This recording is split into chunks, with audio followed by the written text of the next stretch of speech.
नमस्कार, बुलेटिन में स्वागत है आपका और मैं हूं आपके साथ जागृति कंतवाल। रुक करेंगे खबरों की ओर। प्रदेश में मानसून लोगों के लिए मुसीबत बना हुआ है। भारी बारिश की वजह से प्रदेश के कई जिलों में बाढ़ जैसे हालात बने हुए हैं। फर्रुखाबाद, कासगंज और शाहजहांपुर पिछले कई दिनों से बाढ़ की चपेट में हैं। मुख्यमंत्री योगी आदित्यनाथ ने हवाई सर्वेक्षण के बाद जमीनी हकीकत का भी जायजा लिया। तो वहीं बाढ़ पीड़ितों से सीएम योगी ने मुलाकात की। इस दौरान बाढ़ से प्रभावित इलाकों में राशन की व्यवस्था की गई।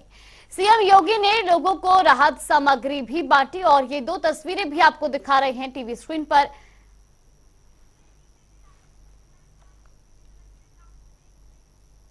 और रुक करेंगे बड़ी खबर की ओर। बड़ी खबर आपको बता दें, ये बड़ी और अहम जानकारी लखनऊ से इस वक्त की बड़ी खबर। स्वामी प्रसाद मौर्य का ट्वीट, बड़ी खबर आपको बता रही, जहां स्वामी प्रसाद मौर्य ने हिंदू धर्म पर फिर से एक बार विवादित बयान दिया है। उनका कहना है कि ब्राह्मणवाद की जड़ें बहुत गहरी हैं, सारी विषमता का कारण ब्राह्मणवाद है। तो वहीं उन्होंने ये भी कहा कि हिंदू नाम का कोई धर्म नहीं है, हिंदू धर्म केवल एक धोखा है। लगातार जिस तरह से स्वामी प्रसाद मौर्य अक्सर विवादों में रहते, एक बार फिर से विवादित बयान उन्होंने दिया है। उन्होंने कहा कि आदिवासी का भी सम्मान होता है, लेकिन क्या विडंबना है। ये बड़ी खबर आपको बता रही, जहां स्वामी प्रसाद मौर्य ने ट्वीट कर बयान दिया। उन्होंने लिखा है कि ब्राह्मणवाद की जड़ें बहुत गहरी और सारी विषमता का कारण भी ब्राह्मणवाद ही है। हिंदू नाम का कोई धर्म ही नहीं है, हिंदू धर्म केवल एक धोखा है। तो वही उन्होंने अपने ट्वीट में लिखा कि सही मायने में जो ब्राह्मण धर्म है, उसी ब्राह्मण धर्म को हिंदू धर्म कहकर इस देश के दलितों, आदिवासी और पिछड़ों का ब्राह्मणवाद की जड़ें बहुत गहरी हैं और सारी विषमता का कारण भी ब्राह्मणवाद ही है। हिंदू धर्म नाम की कोई धर्म है ही नहीं। हिंदू धर्म केवल धोखा है।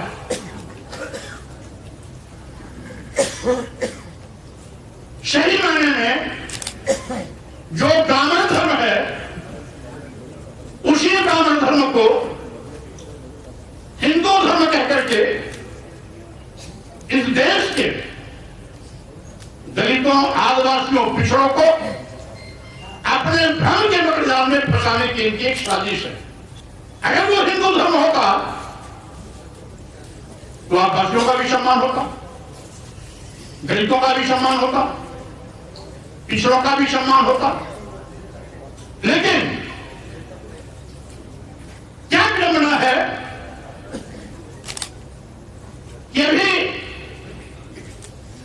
पूरे देश में आजादी के 75 सालवें के उपलक्ष्य में जश्न मनाया गया अमृत महोत्सव।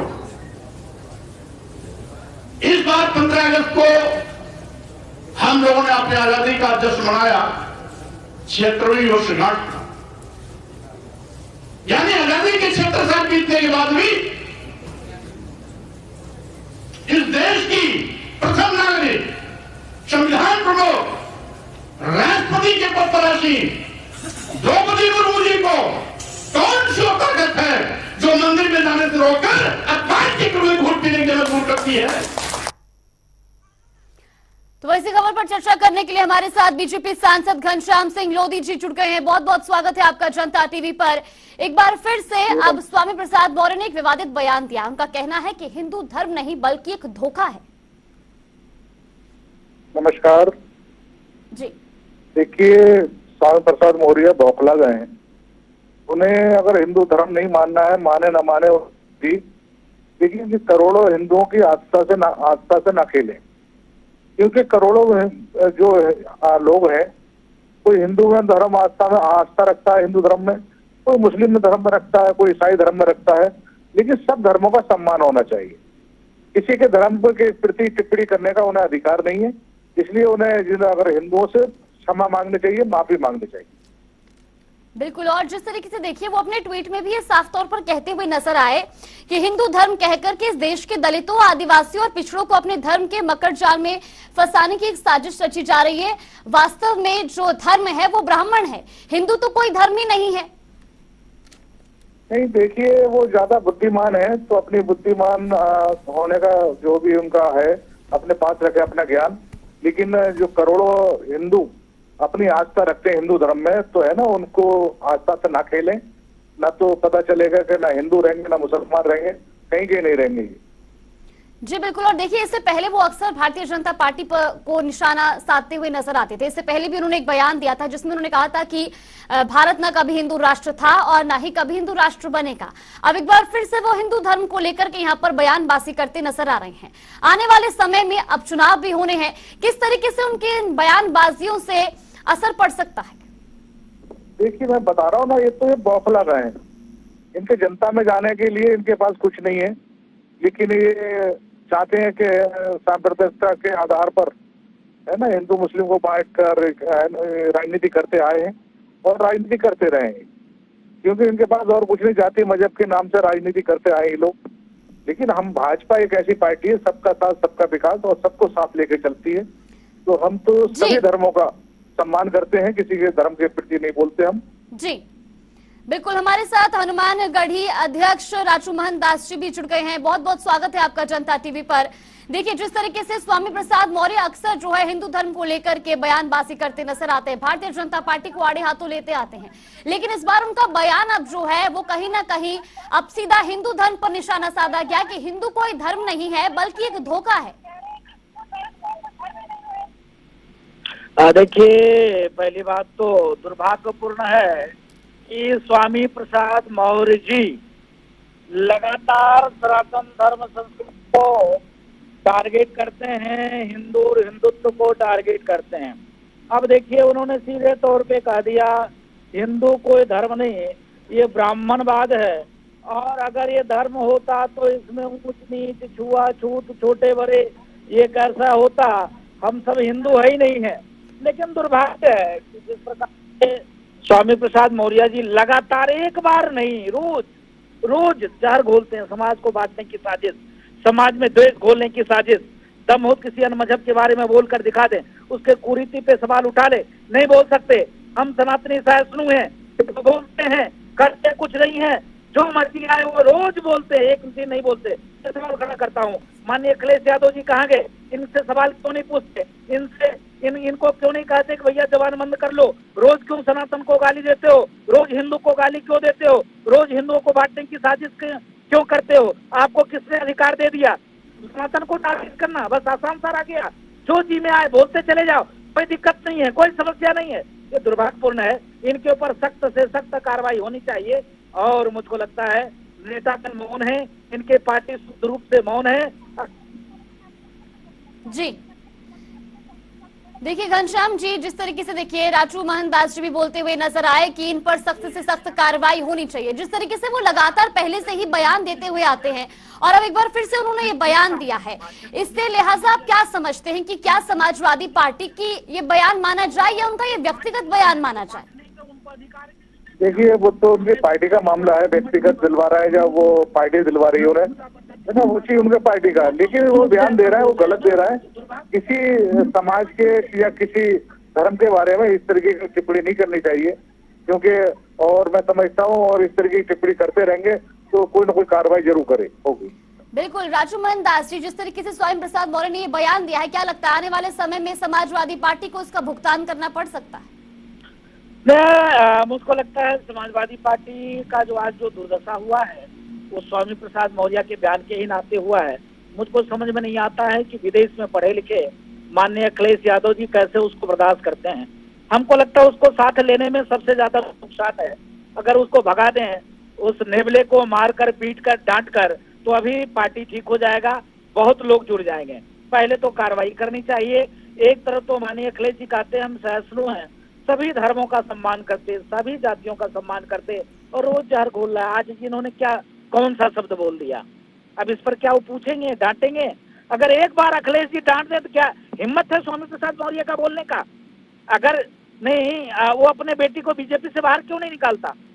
वो दोनों मतलब बीजेपी में उनकी बेटी है, बीजेपी से बाहर इस्तीफा क्यों नहीं दिला रहा है? नहीं दिला रहा है। वो दोनों हाथ से ताली बजा रहा है, कभी इनके साथ, कभी उनके साथ, कभी उनके साथ, कभी इनके साथ। सबसे ज्यादा किसी का राजनीतिक दल का नुकसान हो रहा है, समाजवादी पार्टी का नुकसान हो रहा है। लेकिन मान लीजिए अखिलेश जी समझ नहीं पा रहे हैं और ये पूरे पार्टी को खत्म करते चला जा रहा है। बिल्कुल, यानी कि कुल मिलाकर के स्वामी प्रसाद मौर्य की जिस तरीके की बयानबाजी है उससे आने वाले समय में समाजवादी पार्टी को बिल्कुल नुकसान जो है वो झेलना पड़ सकता है। फिलहाल आप दोनों का बहुत बहुत धन्यवाद हम अपना कीमती समय निकालकर हमारे साथ जुड़ने के लिए। ये बड़ी खबर आपको बता रही जहां स्वामी प्रसाद मौर्य ने एक बार फिर से हिंदू धर्म को लेकर के विवादित बयान दिया है। उनका कहना है कि हिंदू धर्म नहीं बल्कि धोखा है।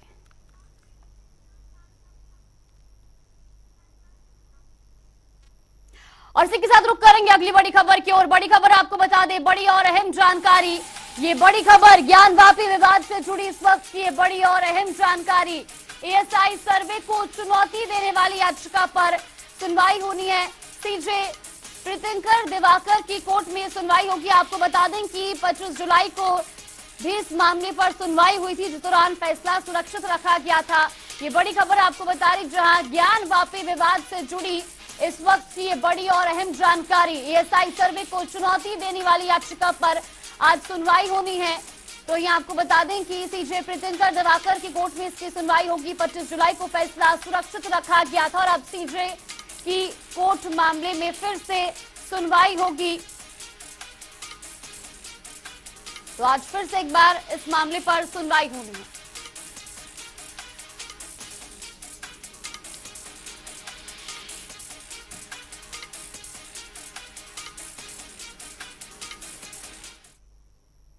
और रुक कर लेते हैं अगली बड़ी खबर की ओर। बड़ी खबर आपको बता दें, बड़ी और अहम जानकारी।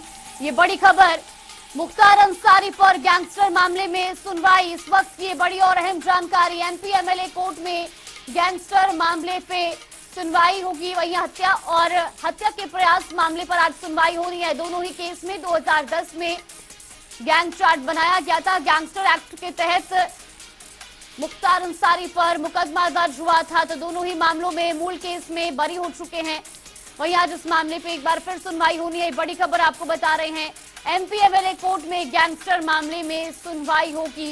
गाजीपुर से ये बड़ी खबर, हत्या और हत्या के प्रयास मामले में मुकदमा दर्ज हुआ था और दोनों ही केस में 2010 में गैंगस्टर चार्ट बनाया गया था। तो वही गैंगस्टर एक्ट के तहत मुकदमा दर्ज किया गया और दोनों ही मामलों में मूल केस में मुख्तार अंसारी बरी हो चुके हैं।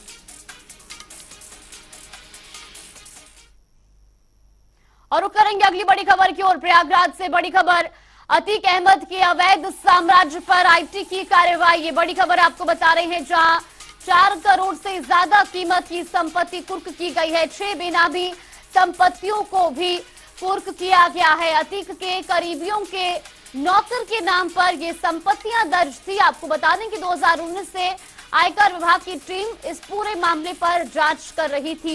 ये बड़ी खबर आपको बता रहे हैं प्रयागराज से जहां अतीक अहमद की अवैध संपत्ति पर आईटी ने अब धावा बोला है। 6 बेनामी संपत्तियों को कुर्क किया गया है। साथ ही आपको बता दें कि अतीक के करीबी के नौकर के नाम पर ये संपत्तियां रजिस्टर्ड थी और 2019 से आयकर विभाग की टीम इस पूरे मामले की जांच कर रही है।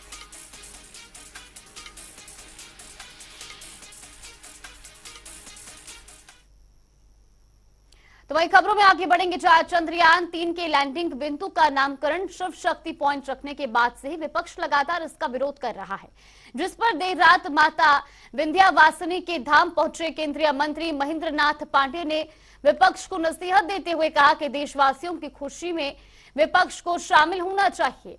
केंद्रीय मंत्री महेंद्र नाथ पांडेय ने कहा कि लैंडिंग स्थल का नामकरण शिव शक्ति इसलिए रखा गया है क्योंकि भगवान शिव के मस्तक पर चंद्रमा विराजमान है, जिसके बाद भारतीय संस्कृति और परंपरा के अनुसार प्रधानमंत्री नरेंद्र मोदी ने पॉइंट का नामकरण किया।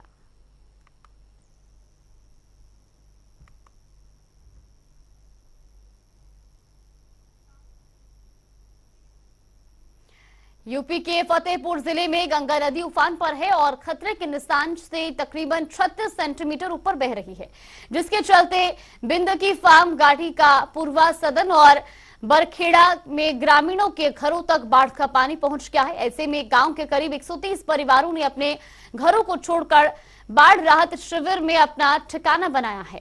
बाढ़ प्रभावित गांव के किसानों की हजारों बीघा फसल पूरी तरह जलमग्न हो गई है, जिससे सब्जियों की खेती कर रहे किसानों का रोजगार भी छिन गया है। यहाँ पर 4 गांव प्रभावित हैं और 4 गांव में जितने परिवार हैं, हालांकि गांव में अभी भी चारों तरफ पानी है, लेकिन गांव में किसी भी तरह का कोई खतरा नहीं। लेकिन जिला प्रशासन के द्वारा यहाँ पर व्यवस्था अग्रिम ये की गई है कि किसी भी तरह की कोई विपत्ति ना आवे, कोई समस्या ना आवे। इसके कारण सभी मवेशी भी सुरक्षित तरीके से मंगवा लिए गए हैं और लोगों को भी बुला लिया गया है। हमारे इस ब्लॉक के 4 गांव प्रभावित हैं, इसमें लगभग 130 परिवार के आसपास हैं और उन परिवारों में ज़्यादातर परिवार हमारे यहाँ पर आ गए हैं। ये महुआ घाट यहाँ पर है। इनके भोजन के, रहने की, पानी की, शौचालय की, चिकित्सा व्यवस्था, चारा भूसा, रात में लाइट, सुरक्षा, पुलिस के लोग रहें, थाने के लोग हैं, सारी व्यवस्था हम लोग कर रहे हैं। 24 घंटे हमारे यहाँ ड्यूटी है। बाढ़ की स्थिति बहुत ज़्यादा, जाड़ेपुर 50-60 आदमी निकल चुके हैं, गांव ढील दिया है। बेनकी फार्म से करीब 40-45 आदमी घर ढील दिया है, घरों में पानी घुस गया है, कुछ घर बाकी हैं, बाकी पानी आ चुका है। प्रशासन द्वारा क्या व्यवस्था की गई है? प्रशासन द्वारा यहाँ व्यवस्था की गई है कि यहाँ सब राशन मिलता है, पानी मिलता है और ये तिरपाल दिया है रहने के लिए, छाया बना के रखो। यहाँ पे व्यवस्था है कि कुछ लोगों को तिरपाल दी गई है रहने के लिए, कुछ लोगों को अभी नहीं मिली है और खाने पीने की यही व्यवस्था है कि अब जो समय हो रहा है इस समय यही मिल रहा है। खेती की क्या स्थिति यहाँ पर है? जो खेती फसलें थी किस तरह से क्या इनकी स्थितियाँ हैं? आगे के लिए क्या आप लोगों के लिए समस्याएं उत्पन्न हो गई हैं खान पान के लिए? अब जो यहाँ पे फसलें थी वो सब खराब हो चुकी हैं, बूढ़ गई बाढ़ में। अब यही है कि कोई मजदूरी करेगा कहीं, कोई कहीं जाके कुछ मेहनत करके अपना गुजारा तो करेगा। आज सावन महीने का आखिरी सोमवार है। देश भर के मंदिरों में भक्तों की भीड़ भगवान शिव पर जलाभिषेक करने मंदिर पहुंच रही है। मंदिरों में भगवान शिव का विशेष श्रृंगार किया गया है और भक्तों की श्रद्धा को देखते हुए जगह जगह पर सुरक्षा के पुख्ता इंतजाम किए गए हैं। सावन के आखिरी सोमवार के दिन मंदिरों में हर हर महादेव की जयकार गूंज रही है। ये 4 तस्वीरें आपको दिखा रहे हैं टीवी स्क्रीन पर। प्रयागराज, गोरखपुर, मुरादाबाद और रायबरेली की, जहां आज सावन के सोमवार के आखिरी दिन भक्तों का तांता मंदिरों में लगा हुआ और हर कोई भगवान भोलेनाथ को जल अर्पित करने के लिए मंदिर पहुंच रहा है। और रुक करेंगे 4 मिनट में 18 मंडल की खबरों का। उन्नाव में फैक्ट्री में लगी भीषण आग, लाखों का सामान जलकर राख। कड़ी मशक्कत के बाद फायर ब्रिगेड की टीम ने आग पर पाया काबू। एटा में कावड़ियों से भरी पिकअप अनियंत्रित होकर पलटी, 4 लोग हुए घायल। पुलिस ने इलाज के लिए अस्पताल में कराया भर्ती। जालौन में अज्ञात कारणों के चलते बिजली घर में लगी आग, इलाकों के उपकरण जलकर हुए खाक। कड़ी मशक्कत के बाद फायर ब्रिगेड की टीम ने आग पर पाया काबू।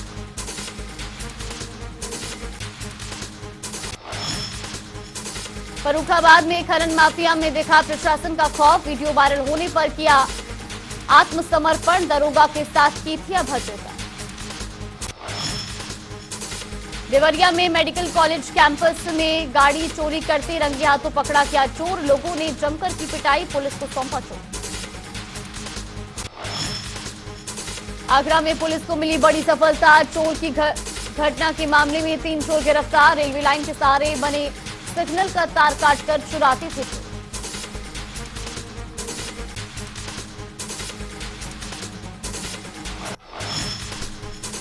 लखीमपुर खीरी में गदर 2 फिल्म देखने गए युवक को आया हार्ट अटैक, हुई मौत। घटना सीसीटीवी में हुई कैद।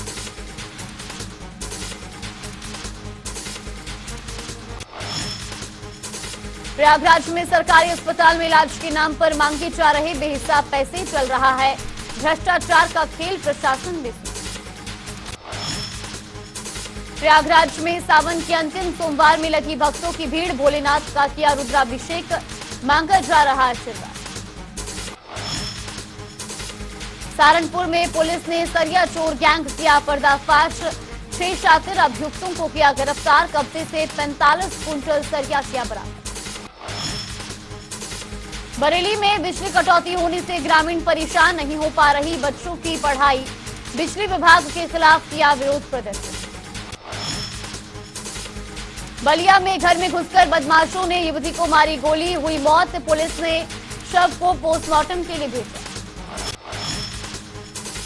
हमीरपुर में रक्षाबंधन का मनाया गया त्योहार, सांस्कृतिक कार्यक्रमों का किया गया आयोजन। बच्चों ने एक दूसरे को बांधा रक्षा सूत्र। महोबा में तेज रफ्तार का कहर, 2 बाइकों की आपस में हुई भिड़ंत, 2 की मौत, 2 घायल, मामले की जांच शुरू। बांदा में पुलिस ने हत्याकांड का किया खुलासा, पत्नी ने प्रेमी के साथ मिलकर कराई थी पति की हत्या। पुलिस ने पत्नी सहित 3 अभियुक्तों को किया गिरफ्तार।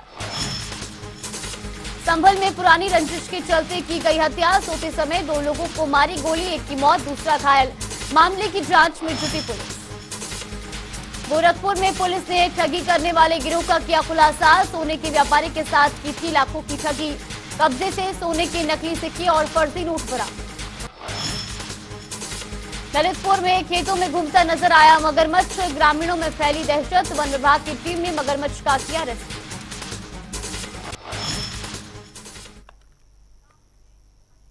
चलिए बुलेटिन में फिलहाल के लिए बस इतना ही, यहाँ पे रुकते एक छोटे से ब्रेक के लिए।